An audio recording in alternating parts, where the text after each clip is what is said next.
दोस्तों ये वीडियो आप लोगों के लिए सच में बहुत ज़्यादा इंपॉर्टेंट होने वाली है, क्योंकि इस वीडियो में मैं आपके साथ बहुत सी बातें शेयर करने वाला हूं और ये सभी बातें मैं आपको प्रैक्टिकल ऑन साइट दिखाता हुआ चलूँगा, ताकि आपके जो डाउट हैं वो हाथों हाथ क्लियर होते चलें। देखो, जब हम किसी घर को बनाते हैं या हम किसी बिल्डिंग को बनाते हैं तो ये तो आपको पता ही है कि उसका जो फाउंडेशन होती है, यानी जो उसका बेस होता है, उसको हमें बहुत ही सही तरीके से और बहुत सी बातें ध्यान में रख के काम कराना चाहिए। लेकिन फिर भी बहुत से लोग ऐसे हैं, आप यकीन मानिए कि ऐसी ऐसी गलतियां कर देते हैं जिनके चलते आगे चल के हमें काफ़ी बड़ी बड़ी समस्या का सामना करना पड़ता है और पड़ सकता है, अगर आप इस वीडियो को पूरा एंड तक नहीं देखेंगे। देखो, ये तो आप अच्छे से जानते हैं, चाहे बिल्डिंग छोटी हो, चाहे घर बड़ा हो, चाहे बिल्डिंग बहुत बड़ी हो, उसमें हमें उसका बेस जो रहता है वो अगर हमने स्ट्रॉन्ग तरीके से बना लिया, सही तरीके से प्रॉपर दे दिया, तो इसकी संभावना बहुत ज़्यादा है कि हमारे घर में अगर किसी भी तरह की कोई, जैसे मान लीजिए भूकंप वगैरह आता है, अर्थक्वेक आता है, तो हमारा घर जो है स्टेबल रहेगा, उसमें किसी तरह की कोई दिक्कत नहीं होगी। लेकिन फिर भी यहाँ पे कुछ लोग कह सकते हैं कि अनगाइडेंस, मतलब उनकी गाइडेंस उनको अच्छी नहीं मिल पाती या इम्प्रॉपर वो कंस्ट्रक्शन वर्क करते हैं, उसके चलते वो गलतियाँ कर देते हैं। तो मैं आपको एक एक करके चीज़ें दिखाता हुआ चलूँगा। देखो, जब भी आप किसी बिल्डिंग को बनाते हैं तो ये तो आपको क्लियर होना चाहिए, चाहे आप घर को बनाते हैं, उसका फाउंडेशन हमें क्या साइज़ रखना चाहिए। बेसिकली इसके लिए आपको ये पता होना चाहिए कि आप कितने मंजिल घर को लेके जाने वाले हैं। उसी हिसाब से हमारा जो फाउंडेशन में रेनफोर्समेंट होती है, यानी कि सरिये की डिटेल होती है, वो दी जाती है और उसी हिसाब से हम उसका साइज़ भी देते हैं। अब यहाँ पे देखो, अगर रेनफोर्समेंट की बात करें तो कुछ लोग गलती क्या करते हैं कि मार्केट में, शॉप में भी रेडीमेड जो हमारे मैश होते हैं वो बना के सेल किए जाते हैं, या फिर वो अपने हाथों भी किसी ऑन साइट बारबेंडर से बनवाते हैं। तो कुछ इस तरीके से बनाते हैं जैसे कि आप देख रहे हैं, और उसी को वो क्या करते हैं, जो फाउंडेशन होती है उसमें प्रोवाइड कर देते हैं। अगर हम यहाँ पे बात करें तो देखो, इसका जो साइज है फाउंडेशन का वो मात्र 3 फीट बाय 3 फीट भी नहीं है, यानी कि 2.5 फीट बाय 2.5 फीट मेरे को ये लग रहा है। और ये बहुत ही गलत तरीका है। जैसे कि आप देखें, 2 फीट बाय 2 फीट का जाल आप देख रहे हैं और 6-6 इंची आउटर में ये छोटा है, यानी कि अगर हम बात करें तो मोटा मोटा 3 फीट का भी इसका पूरा गड्ढा नहीं है। उसके बाद ये क्या करते हैं, कॉलम को कुछ इस तरीके से खड़ा कर देते हैं कुछ लोग, और खड़ा करने के बाद कास्ट कर देते हैं। तो देखो, अगर हम यहाँ पे बात करें, आप देख पा रहे हैं ना तो कॉलम सेंटर में है, ना ही कॉलम का एल प्रॉपर तरीके से लेंथ में है, और आप जाल तो देख के समझ ही पा रहे हैं कि माशाल्लाह कितना अच्छे तरीके से जाल बना हुआ है। अगर आप ये सोच रहे हैं कि बहुत अच्छा है और इस तरीके से मैं आप अपने घर में दे के उसकी कुछ सरिया बचा सकता हूँ और उसको मजबूती दे सकता हूँ, तो आपकी सोच बहुत गलत है। आप ऐसा बिल्कुल भी ना करें। जैसे कि आप देख रहे हैं, देखो, आपको प्रॉपर जो हमारा फाउंडेशन होती है, जो उसकी फुटिंग होती है, उसका साइज़ रखना चाहिए। साइज़ देखो आप, ये डिपेंड करता है, देखो कितने मंजिल आप बना रहे हैं। अगर आप एक मंजिल बना रहे हैं तो आप 4 फीट बाय 4 फीट का साइज़ रख सकते हैं और 4 फीट उसका गड्ढा यानी कि डेप्थ रख सकते हैं, ठीक है।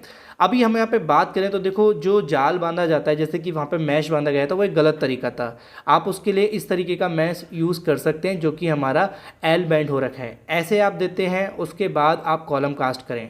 अब जब कॉलम की फुटिंग कास्ट होती है, उसके भी 2-3 तरीके, बहुत से तरीके होते हैं, लेकिन ज़्यादातर नॉर्मली 2 तरीके इस्तेमाल करे जाते हैं। लेकिन उनमें भी मैं रिकमेंड करूँगा कि आपके लिए कौन सा बेस्ट रहेगा। कुछ लोग क्या करते हैं, जो फाउंडेशन होती है उसमें कॉलम खड़ा करके फुटिंग में और सीधे कास्ट कर देते हैं प्लेन। जैसे कि आप देख रहे हैं, यहाँ पे प्लेन कर दिया है, यानी कि कॉलम भी खड़ा है, कास्टिंग भी कर दी है, बट इसमें किसी भी तरह का कोई ट्रेपेजॉइडल शेप नहीं दी है, यानी कि प्लेन सीधा फ्लैट करके कास्ट कर दिया है। तो मेरी नज़र में अगर आपसे बोलूँ तो ये सही तरीका नहीं है। फ्लैट आपको कास्ट नहीं करना चाहिए। अब आप कहेंगे फ्लैट मतलब क्या? फ्लैट जैसा आप देख रहे हैं ना, यहाँ पे जो कॉलम खड़ा है उसके तरीके से किसी तरह का टेपर नहीं है। अभी टेपर से आप समझ नहीं पा रहे होंगे, यानी कि स्लोप नहीं है, वो मैं आपको दूसरी फुटिंग दिखाऊंगा तो उसको समझ में आएगा। बेसिकली क्या होता है कि इस तरह की अगर आप फुटिंग टेपर में ना देके सिर्फ प्लेन प्लेन कर देते हैं सीधा, तो जो हमारा लोड आता है उसको रजिस्ट करने में या ट्रांसफ़र करने में थोड़ी सी परेशानी होती है और उतना वो नहीं कर पाती है। तो उसकी जगह फिर हमें क्या करें वो मैं दिखाऊंगा। लेकिन उसके साथ साथ कुछ लोग ये तो करते ही हैं, एक गलती और कर देते हैं।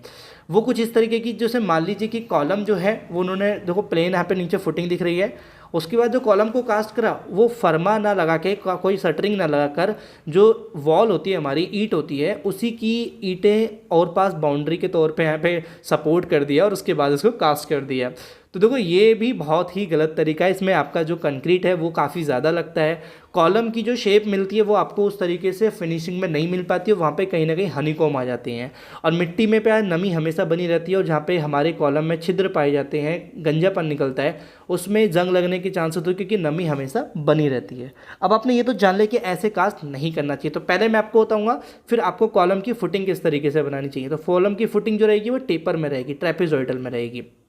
मैं आपको बता देता हूँ कुछ इस तरीके से।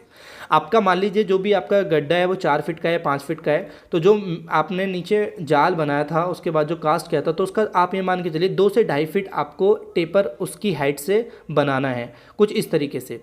आपका जो आप देख पा रहे हैं ये इस तरीके से टेपर देना है, और इसके बाद जब लोड आता है तो बहुत ईजिली स्लोप होने के वजह से बहुत ईजिली ट्रांसफ़र भी हो जाता है, और बाकी फुटिंग से कंपैरिजन में काफ़ी ज़्यादा ये स्ट्रॉन्ग भी होती है। तो मैं रिकमेंड करूँगा कि आपको यही फुटिंग इस तरीके से देने चाहिए। कुछ लोग कहेंगे साइज़ क्या रहना चाहिए, तो देखो साइज़ ये डिपेंड देखो बहुत सी चीज़ों पे करता है। आप मुझे कमेंट करें, कमेंट में पूछें मुझसे कि आपका कितने मंजिल का आपका प्लान है, और आप कितने मतलब एरिया है आपका, कॉलम टू कॉलम डिस्टेंस कितनी है, वो आप मुझसे पर्सनली इंस्टाग्राम पे मैसेज करके पूछिए, मैं आपको सारी डिटेल दूंगा।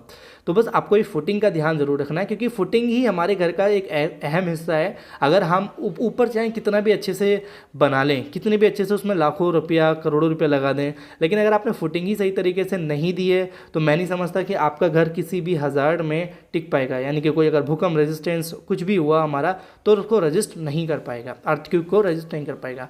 आपको ईंटें ना यूज़ करके प्रॉपर शटरिंग यूज़ करनी चाहिए। ये हमारा फाउंडेशन जो आप देख पा रहे हैं, ये फाउंडेशन अभी सब स्ट्रक्चर तक ही काम चल रहा है। सब स्ट्रक्चर मतलब हमारा कि जो प्लेन बीम के नीचे का हिस्सा होता है वो सब स्ट्रक्चर में काम आता है, और उसको फाउंडेशन ही माना जाता है। फुटिंग और फाउंडेशन जो रहता है, फाउंडेशन लेवल उसको कहेंगे हम।